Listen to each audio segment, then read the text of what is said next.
side of them. Yeah, it's a really beautiful Zericom that T1 have put together. I very much like it. Vista going to collect the Tahm Kench, most likely here. I actually really like this to round out the Hanwha composition, just because we mentioned T1 a whole lot of AoE CC. If Vista manages to get that Devour off while a lot of that is going, then he can save either Dudu or Chani from these situations and potentially mitigate a lot of the AoE that T1's going to be throwing out there. So let's hop onto the Rift here for game number 1 between T1 and Hanwha Life Esports.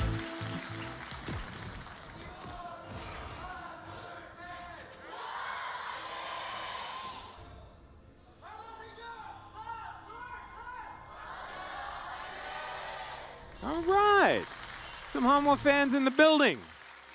Like to see that, and especially the fan chant leader, who almost lost his voice there, yelling out in desperation for Hanwha Life to actually find something good. I really liked the signs that said Han-whiting. It was actually, that was a fun pun. I actually understood that one. Yeah, it's very cute. Yeah, I like that a lot. Carrier just going to be standing here, making sure that he sees exactly what's going on. He's going to discover it, but not going to stop the deep ward going down. Karis played. It's kind of a niche pick, but not for Faker. Certainly not. As Zeus is fighting Dudu here, we'll be able to pick up the empowered auto attack there, but you can see Dudu actually standing his ground here quite nicely in the lane. Does have the minion advantage as well, which should help him out as far as getting trades in the right spot. And that Snip also going to be helping. Zeus fighting, trading early as owner comes over. Yeah, he's going to discover Willa, so Dudu's going to be all right, but Zeus immediately rotating down. Owner wanting to get this kill onto Willa if he can, but no flash to come through either. So Willa is going to be able to just limp his way out of here. Still, Owner now with control of the Krugs. And Dudu getting a ward over here. Not exactly in the opposite. Willa, this is greedy. So dangerous. Yeah, so greedy. And he's going to get pushed away. I thought for a moment there that he was actually going to try to fight for it. He has Smite, but Dudu, you realize your jungler's not here, right? He's walking on a ward. So Dudu, of course, is probably just going to be fine. Owner, going to be difficult for him to 1v1 this one at this point in time, as Willa is like a bit of alco gaming every now and again. Zeus going to go into his Shroud relatively early here, as I don't think they're... Oh, Willa misses. So never mind. I don't think that Zeus expected that Willa would... Owner to come over here unseen. Faker, of course, does have level 6. It was in the river, but okay, we're just going to watch a 2v2, it looks like here, straight up. Well, Owner's going to come out and make it a 2v1 for the first part, and that is going to be first blood going over. Perfect execution comes through as Zeus is able to walk it out. There's the flash forward from Karis. Can he get enough damage down is the question of Zeus. He's still alive! The taunt's going to come through, and Faker is going to at least do a lot of damage here to Karis. Yeah. Zeus makes it out to safety. There's the Abyssal Dive on the bottom side of the map as Hanwha are looking for something. But man, Zeus is just making him look silly. Yeah, he played that so well with the final dash coming through, and from Chani and Vista also fails, and there's just now 1,000 gold for T1 as they also grab Rift Herald. And this topside matchup, you know, can be fairly Gwen-sided, but their wave clear advantage that Silver always has in every matchup.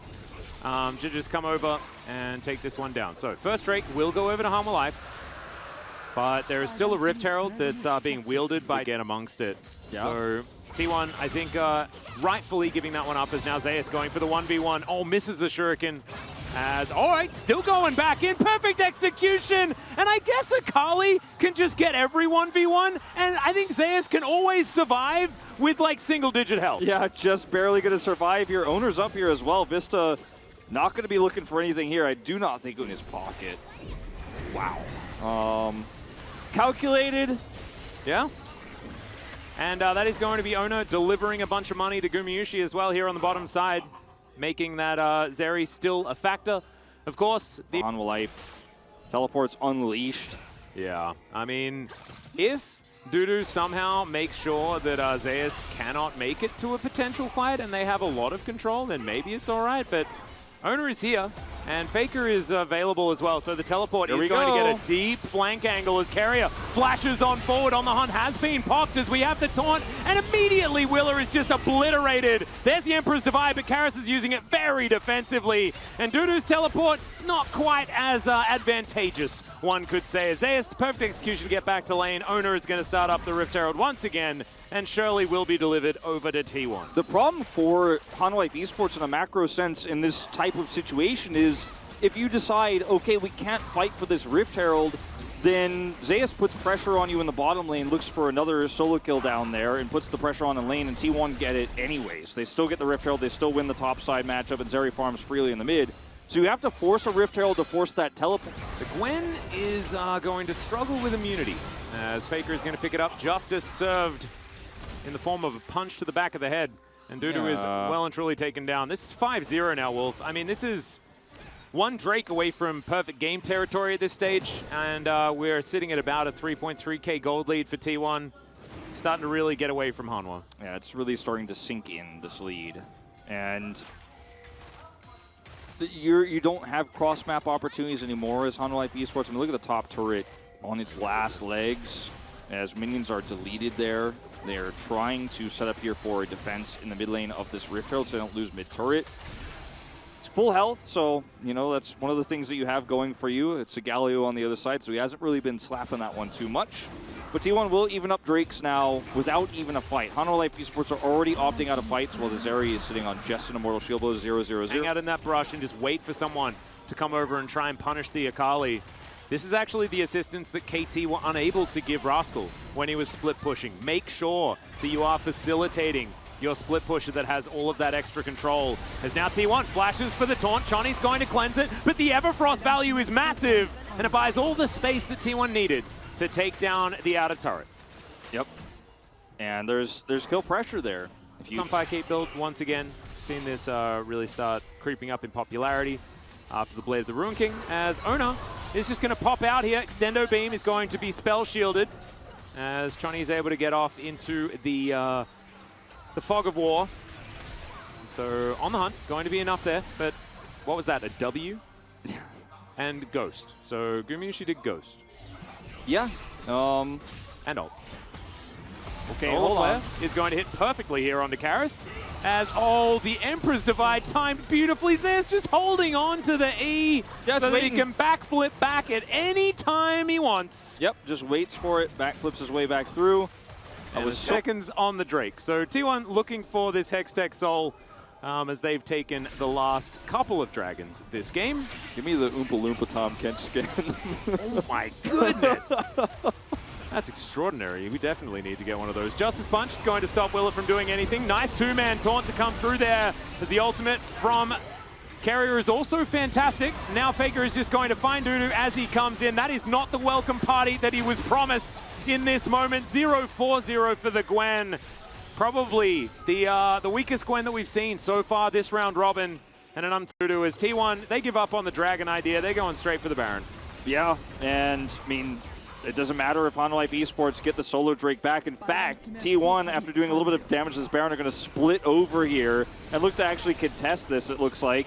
FAKER has Flash available, and his Predator Boot's still on cooldown. Doesn't look like he's actually quite going to make it here in time, but can they hold this choke point? Yeah, well, FAKER is going to Everfrost onto Willa. There is an Akali here, but she does get pushed out with the Emperor's Divide. There is the heroic entrance, but Zeus has already landed the backflip. There's a flash forward from Gumayushi. Pop goes the bottom lane, and Zeus is going to pick up the kill onto Karras. That's an ace, actually, as Dudu had only just respawned, I'm pretty sure. Yep. Yeah, there we go. And T1 will now take this inner turret with the Baron they picked up earlier. Yeah, and with everybody just now in the Galio. 5,000 for Zeus yeah, here? just a casual 5,000 gold lead here for the Akali. And of course, being 5,000 gold ahead of the 0-4-0 Gwen makes a whole lot of sense, as Owner's going to take matters into his own hands. Here's the heroic entrance, as FAKER's going to turn up as well. The Devour's now on cooldown as, oh my god, the damage from Zeus is insane!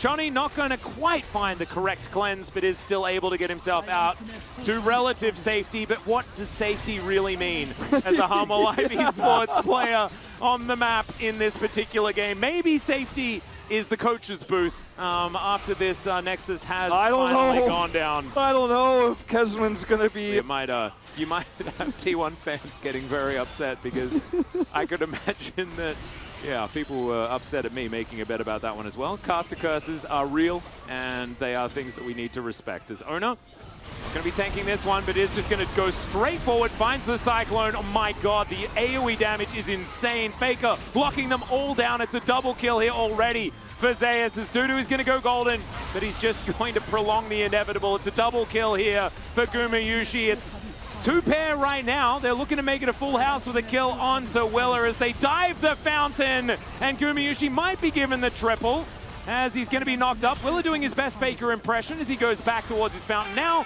and it's just going to be 2-pair, but that will be enough. That's the winning hand here for T1 in game 1. Got a lot of value out of that first pick Wukong there in the final moments of this game.